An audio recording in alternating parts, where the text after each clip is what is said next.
Okay mga katamos ay no. Kadugtong to ng upload ko kanina. Kaninang magkatanghali. Ito nga, yung adobong native na manok.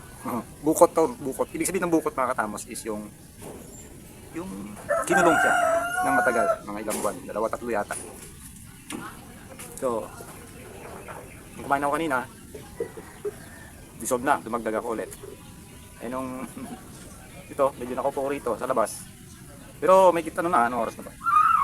Wait lang, tingnan ko. 2:30.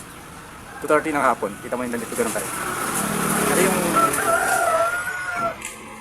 yung in-upload ko, yung adobong native na manok, kanina yun. At nanghalian yun. So nagbigay si Uncle Teddy ng masustansyang gulay. Paborito ko. Kaya kain na naman ako. Ito na yung merienda ko. Kasi binibili yung si Uncle Minok, binibili yun ng tinapay. Pag ganitong oras, 2:30 to 3. Tapos magkakatikan eh. Kaya lang, siyempre may gulay. Dito muna ako. Huwag muna ako sa tinapay. Tara, tikman natin. Yung gulay niya, dahon at talbos ng kalabasa. Bunga ng kalabasa. Yan, kamatis. At yung labong. Labong. At ito. Oh. Lupo-lupo. Hindi. Tama, lupo-lupo. Lupo-lupo dito sa amin. Nakukuha to sa mga palayan, sa bukid. Yung walang palay. Kasi tumutubo to. Yung sahog niya mga katamos is dilis. Tapos may natira pang adobo na native. Kaya, tara, kain tayo.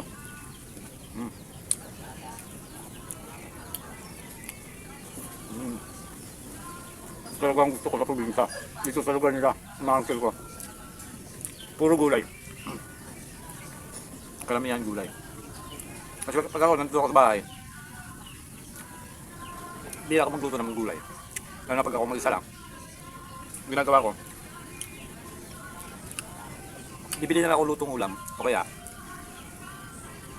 magprito ng itlog, magpiprito ng isda. Yung mga madaling lutuin. Dahil ako lang naman mag-isa. Eh dito kasi, marami sila, pamilya. Kaya, nagluluto talaga sila ng gulay.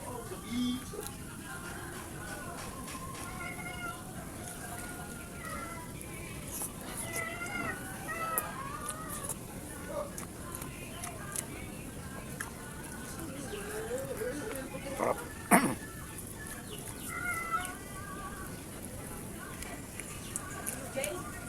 Merienda ko, kanin, saka gulay. Full matching adobo pa rin na manok. Kasi kanina lang ito naluto. Panangalian namin.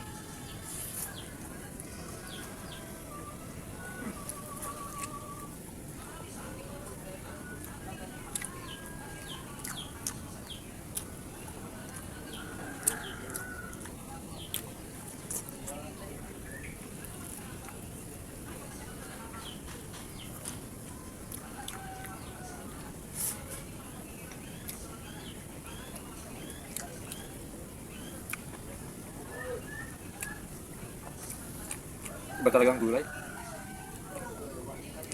Kapag nandito ako, parang feeling ko ang sigla ng katawan ko. Hindi nyo na napapansin kasi nakikita nyo lang ako sa video. Pero pag nandito ako personal, makikita nyo.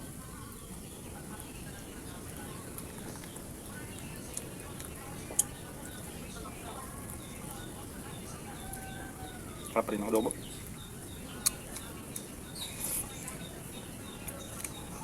Ang sarap ng gulay.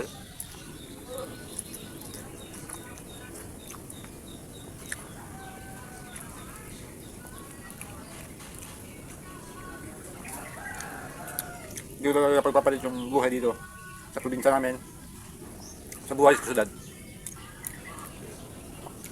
Kasi sa syudad mga katamos, alam naman natin lahat yan. Lahat doon binibili. Kahit ano, gulay man o kung ano,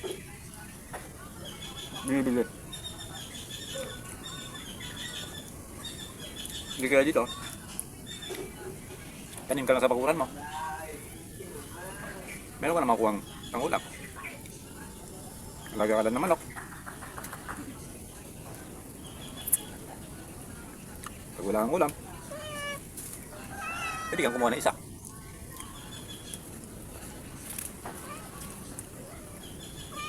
Sisimula na naman yung mga pusa. Parang tumba na naman yung tripod ko eh.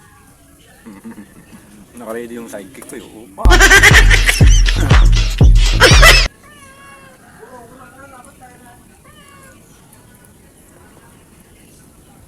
maghintay kayo dyan. Ikaw nagtumba ng tripod ko ah. Grabe. Kasi yun yung Uncle Teddy. Kuya ni Uncle Minok. Mahilig ka na maggulay yun. Halos everyday gulay. Pero may at least kahit paano may partner din. May mga piniritong isda. May karne.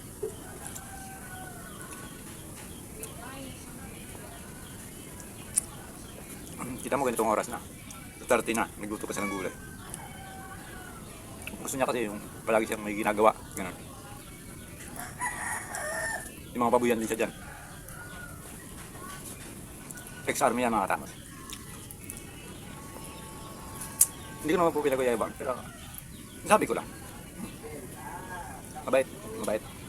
Puro sila mababait dito. Mga pamilya ko. Mga uncle ko. Auntie ko.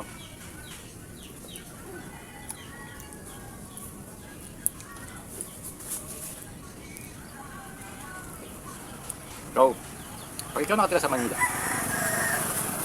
kahit mag-anak mo pa yan, pag niyaya kang kumain isang beses, tamos kain na. Kumain ka na. Huwag ka na pagpapahuli. Huwag ka na magpapatawag ulit. Dahil hindi ka na ulit tatawagin yan.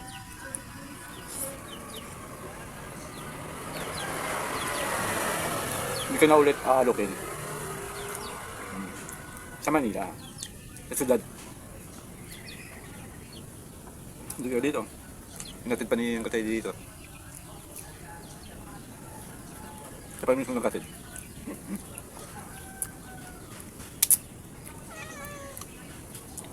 Kaya kuha agad akong kanin. Kain ka agad ako eh.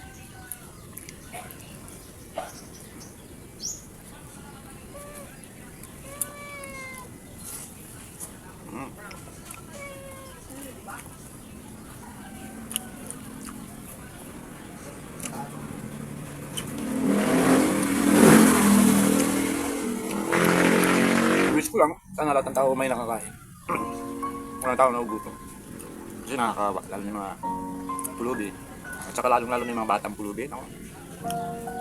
Bata pa lang, nakakaranas na ng gutom at kahirapan sa buhay. Parang masakit. Kasi naging bata rin tayo minsan, di ba?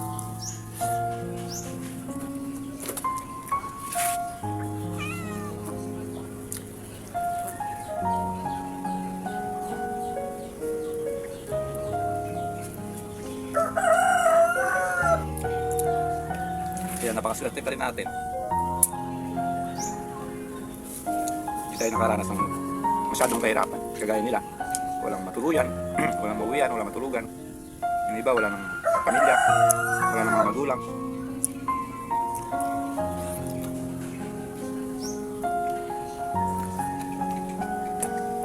Nakakawa yung mga ganun sitwasyon. Masyado tayong emotional. Dahil sa gulay.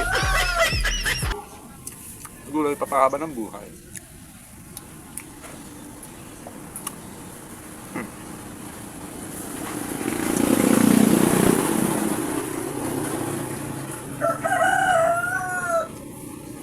Ang daw sa'yo, gulay po. Sigurado maraming gulay din dyan sa Japan. I know. Ang Linda, Usayo, from Japan. Napakabait po niya, ni ma'am.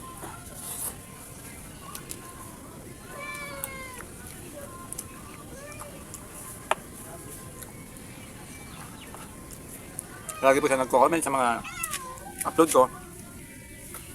Minsan wala naman siyang kino-comment. At least nagka-heart siya, nagla-like siya. Ganun. Ibig sabihin, appreciate niya yung mga content ko.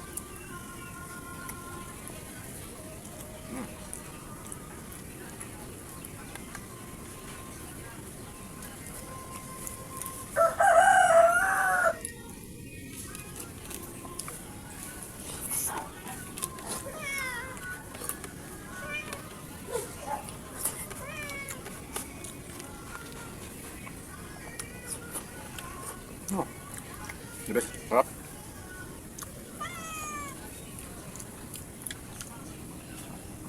Yung kain, payat. Tulog ng tulog, payat.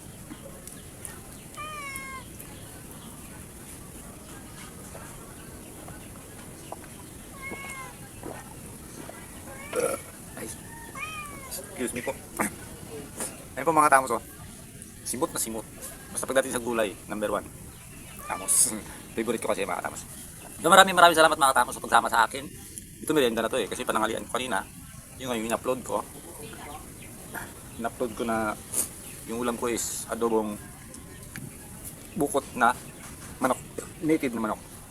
So ito, merienda ko na to kasi nga 2:30 na. Mag-3 na yata ngayon. Tapos kong kumain. So, maraming salamat kay Uncle Teddy Santilla. Maraming salamat sa gulay. Napakasarap. Sold na naman ako. At huwag sana kayong magsawang sumuporta sa Tamos Vlog. Magkita-kits pa tayo sa sunod na video. And bye-bye!